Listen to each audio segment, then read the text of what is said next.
So, a fresh new week has arrived, and here on this channel, that means one thing and one thing only. Every week I post an episode of this series we do called Your Take Not Mine, where I turn to you the viewers to give me your hottest NBA takes of the week, based on what's going on at the time, and I then choose my favorite submissions and discuss them in a video. This week, the NBA Finals have gotten even closer to crowning a winner, and the NBA Draft is just a week away, so we definitely have plenty to discuss. In order to submit your takes, I make a community post on either the day of or the day before the video, similar to the one that you see on your screen now. So if you want a chance to be featured in a future episode, be sure to stay on the lookout for that. Plus, channel members get their submissions for this series included in the video guaranteed, so consider joining, as that is an option as well. Before we start though, it turns out a good amount of you watching right now aren't even subscribed to the channel, so if you enjoy the content, consider hitting the subscribe button, as not only does it help out a ton, but it also very much appreciate it. Now with that being said, let's begin. The first take we'll be discussing today comes to us from Miles, and he says that Pascal Siakam is actually the Pacers' best player, not Tyrese Haliburton.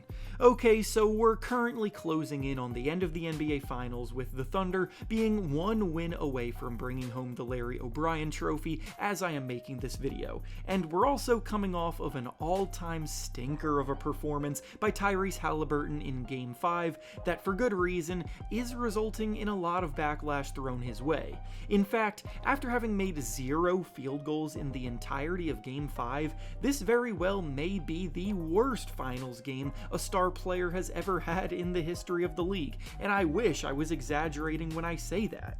All of that can be true. Haliburton can absolutely deserve strong criticism for it, but it can also be absolutely true that we are seeing recency bias come out at an all-time high right now, and because Haliburton is someone that seems to rub quite a few people the wrong way, they're taking this opportunity to make proclamations like this take we're seeing here.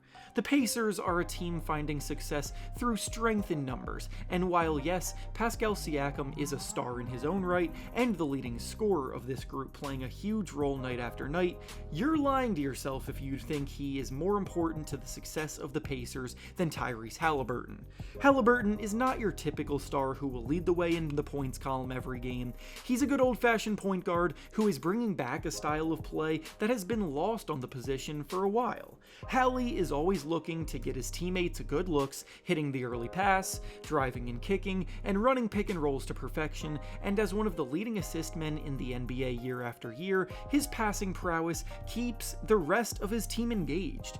He has also been the most clutch player in the playoffs this year down the stretch, with 4 game winners and countless big buckets in crunch time, which seems to be easily forgotten by fans who overreact game to game. Does he have flaws? Yes, of course. There are definitely too many stretches where he goes scoreless that he needs to be more aggressive for, but the way he runs the offense is the engine that makes it run, and they're playing in the NBA Finals right now largely because of the system being built around him. The next take we'll be discussing today comes to us from Tuck, and he says that the teams that trade for Giannis Antetokounmpo and Kevin Durant will end up regretting it, because it will gut the team's depth and end up holding them back.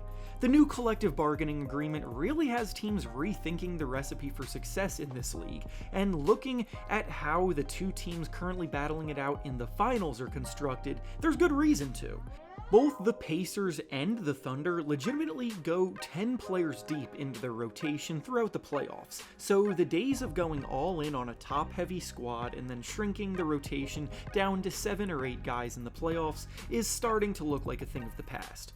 The problem with this, though, is that any team that wants to trade for a big-time star player has to give up a lot to acquire them in order to even have a chance of making the deal happen, and as the Phoenix Suns are currently learning, you can't just throw a couple star players onto a court without quality role players or depth around them and expect to win anything.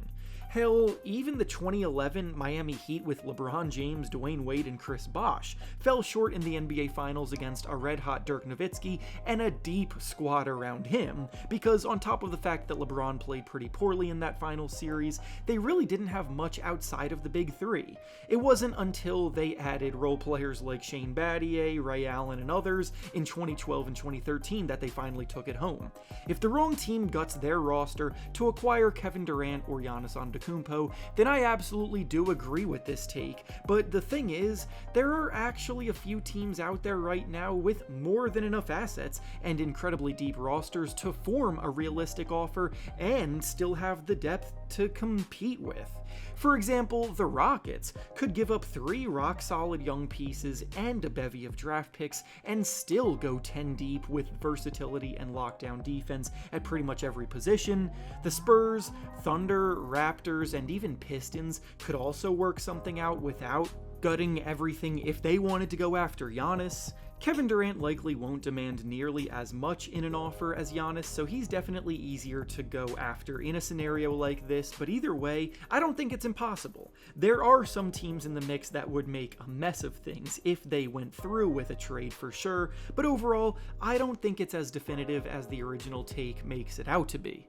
And finally, the last take we'll be discussing today comes to us from Avro, and he says that the Magic should have waited to see if LaMelo Ball, Trae Young, or Darius Garland became available before trading an all-star level package for a non-all-star in Desmond Bane.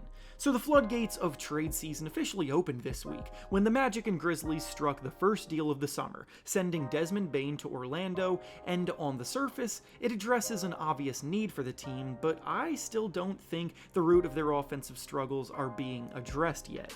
I actually made a whole video about this trade, so if you want to hear my full thoughts on the matter, you can go watch that after you watch this video. But basically, I do agree with this take here for a few reasons. To start, yes, of course, the Magic desperately needed more shooting. Desmond Bane is one of the best volume shooters in the NBA, knocking down 41% of his threes for his career, and he can also give you 20 points most nights, which is a nice bonus. The Magic were ranked dead last in three-point shooting this season, and were also the worst ranked offense of the teams that made the playoffs for a second consecutive year, so anything to help Paolo Banchero and Franz Wagner out is a positive. However, offensive success isn't all about ISO scoring. You need a playmaker to be able to run the show and make life easier for the scorers, and the Magic still have absolutely none of that in their rotation.